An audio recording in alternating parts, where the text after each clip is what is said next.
बिहार राज्य जैव विविधता परिषद ने जमुई जिले के अलग अलग प्रखंडों में स्थित विभिन्न प्रजाति के वृक्षों का चयन जैव विविधता विरासत के रूप में किया है। यह जिले के लोगों के लिए गौरव की बात है।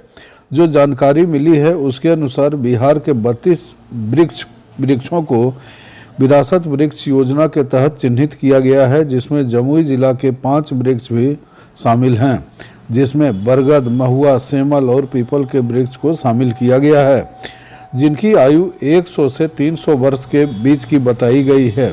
जिसमें चकाई प्रखंड के पोझा पंचायत में बरगद का एक पेड़ 250 वर्ष पुराना है तथा चकाई प्रखंड के ही फरियताडीह पंचायत में एक महुआ का पेड़ 100 साल पुराना है। वहीं झाझा के छापा पंचायत में एक बरगद का पेड़ लगभग 120 वर्ष पुराना है तथा गिद्धौर के रतनपुर पंचायत में एक सेमल का पेड़ लगभग 150 वर्ष पुराना बताया गया है और लक्ष्मीपुर प्रखंड के मड़ैया पंचायत में एक पीपल का पेड़ लगभग 300 वर्ष पुराना होने की बात बताई गई है।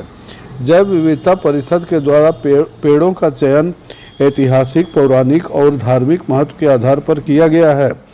पेड़ की उम्र का निर्धारण उसके विकास और वृद्धि कारक से गुना कर निकाला गया है। विरासत वृक्षों की घोषणा और संरक्षण से न केवल पर्यावरण जागरूकता को बढ़ावा मिलेगा, बल्कि भविष्य की पीढ़ियों के लिए जैव विविधता की अमूल्य धरोहर भी संरक्षित रहेगी। इन वृक्षों को चिन्हित कर इन्हें पहचान संख्या भी दिया गया है और ये पेड़ जहां अवस्थित हैं वहां इनका सारा विवरण भी अंकित किया गया है। अब हम विरासत वृक्ष के महत्व को समझने की कोशिश करते हैं। जैव विविधता विरासत के तहत चयनित बरगद का पेड़ का अपना धार्मिक महत्व है, जिसके जड़ में ब्रह्मा, तना में विष्णु और शाखा में शिव का वास माना जाता है। भारतीय कला, साहित्य एवं संस्कृति का यह महत्वपूर्ण प्रतीक है। यह पर्यावरण की दृष्टि से भी महत्वपूर्ण है, क्योंकि यह शुद्ध वायु प्रदान करता है। पद्म पुराण के अनुसार पीपल को वृक्षों का राजा माना जाता है। इसमें सभी देवी देवता और पितरों का वास होता है तथा यह 24 घंटे ऑक्सीजन प्रदान करता है और यह जीवन रक्षक भी कहा जाता है।